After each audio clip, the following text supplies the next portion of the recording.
జీబ్రాల మీద ఉండే గీతల వల్ల వాటికి ఎంత ఉపయోగమో తెలుసా? ఈ రోజు ఇంటర్నేషనల్ జీబ్రా డే. వాటి సంరక్షణ గురించి అవగాహన పెంచుకునేందుకు ఈ రోజును కేటాయించారు. జీబ్రాల గురించి మీకు తెలియని కొన్ని ఆసక్తికరమైన విషయాలు తెలుసుకుందాం. ప్రతి జీబ్రాకు ఉండే గీతల నమూనా ప్రత్యేకమైనదిగా ఉంటుంది. ఏదీ ఒకదాన్ని పోలి ఉండదట. ఇవి వాటి వేలిముద్ర లాంటిదే.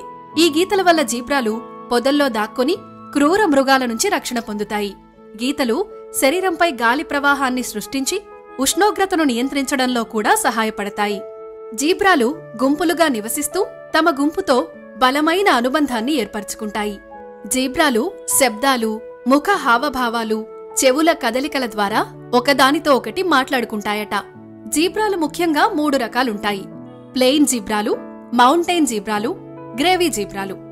జీబ్రాలు గంటకు 65 కిలోమీటర్ల వేగంతో పరిగెత్తగలవు.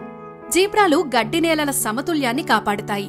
ఇవి గడ్డి భూముల నుంచి పర్వత ప్రాంతాల వరకు వివిధ వాతావరణాల్లో జీవించగలవు. జీబ్రాల కాళ్లకు ఎంతో శక్తి ఉంటుంది. ఇది సింహాల వంటి క్రూర మృగాలను కూడా గాయపరచగలదు.